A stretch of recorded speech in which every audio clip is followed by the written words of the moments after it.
down in that corner is a collection of beer and cigar material from my great-great-grandfather.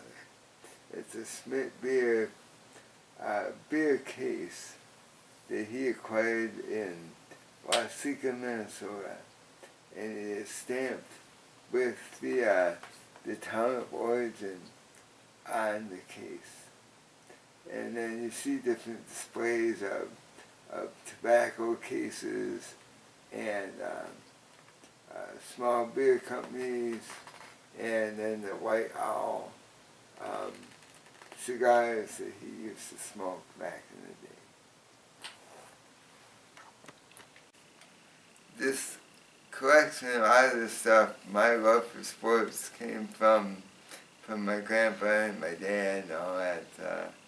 So I think there's a 100-year history of its development. So I remember one of my first memories as a kid is going to the Twins game with my dad and my grandpa and my uncles, and I think everything grew from there. Is this your dad? Yes, my dad, John.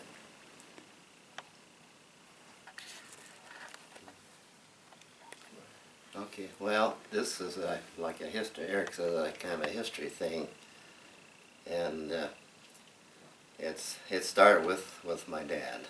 He played a farm team softball group or with that, and all that. Then we went to a lot of ball games and all through the summer and all that. And let's see, I lost track of what I was going to say on that. Anyway, it was through his interest that I developed interest, and a lot of times on Sunday, about 4 o'clock, Dad would say, "Go get your glove and we'll throw a few before chore time." And so we started with Eric when he was 4 years old or whatever, and going to baseball games or Twins games, or not Twins, but high school games and all that stuff. And it just kind of grew from there, really. And then as time went on, we started collecting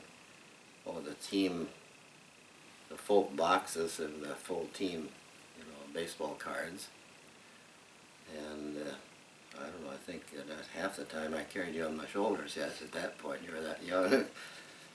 And it just kind of grew from that. And but with tying in with the beer ad, or the Schmidt beer thing, my grandpa would go, like they say, once a year in the fall, take the team in a wagon and go clear to Waseca, which was 30 some miles at least. He'd stay overnight. And he'd bring back a whole load of beer. That was the supply for the winter. And it was through him or through my dad then, my grandpa's son, that we got started on all this baseball stuff, and we still do it today. Go to the Omaha College World Series and Twins tickets, that 20-game season ticket thing and whatever. And so that's most of this. Well, we went together on a lot of it, but most of it is Eric's own collection, whatever. But it sounds like the two of you are still partners in crime. Yeah, that is true. Getting older and older, though, it's a little tougher all the time. Pretty soon I'll just be jailed and not be it. That's about the thrust of it, I guess, for now. That is a picture that my niece and my oldest goddaughter gave to me. She knows that I am kind of interested in politics, and it is a school project. She's in a accelerated program that combines subjects. So they were studying history and politics and art, and she was asked to write, if George Washington came back today, what would he think of the world of politics? and she drew a picture of him saying that he would be so frustrated he would have to go back to the bar and drink after how people behave in politics today. So this is a picture of George Washington coming back 200 years later, going to the bar to have a drink because he's so frustrated about the state of politics these days. Like I said, I know insurance companies. In these apple boxes are the majority of my baseball card collection. I have complete sets from 1979 on of baseball sets from Topps, Diners, and Fleers. Diners and Fleer began printing baseball sets in 1980, and I have them all in boxes like this. Most of them are still sealed, so they have never been opened. This one specifically is a 1990 score collection, and it's never been opened, and it's still vacuum sealed. So I estimate that I have over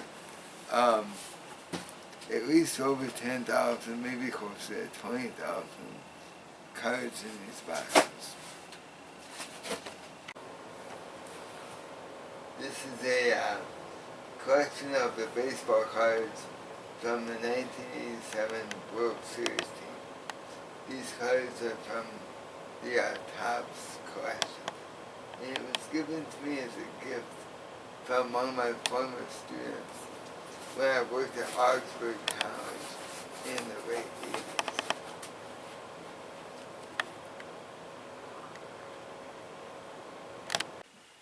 So about how many hours a day do you spend on your hobby?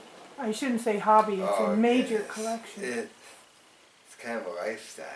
I mean, I come down here when I get wound up about life. This is where I find sanctuary. And not so much in the value of it, but in the lifestyle that it's become. You know, when my family means the most, but this is second. This is kind of the history of my life when I get to tell some of the stories of how we collected some of the stuff. You know, that's what's important, not the material, but the legacy and the story behind it. So every little piece has a memory. Yeah, yep. And that's why I like it. This isn't stuff I bought. This isn't stuff that I went on eBay on or anything like that. This is stuff that I truly collected, that we searched out, you know, either when we knew somebody was signing something, we would go stand in line many hours waiting to get the stuff, or the stuff you find just by accident, just by snooping around and having your awareness, your antenna up, you might be able to find something. That's what makes this fun, is the stories behind it, much more so than the actual material. I can see why it would have a calming effect. Yeah, yep. This is home. Anything else you would like to add about your collection? I wish I had cleaned it up a little bit before you came down here. It's a hodgepodge right now. No, it's wonderful. Yeah. Well, that's where you live. It's your life, so Yeah, it doesn't have to be immaculate I lose myself down here. I discipline myself once in a while not to come down here, because when I come, it's 2 or 3 hours at a time. I kind of lose myself down here. So there are times and days that I don't let myself come because I don't want to spend 2, 3, 4 hours, which is what I usually do. Sunday afternoon or whatever.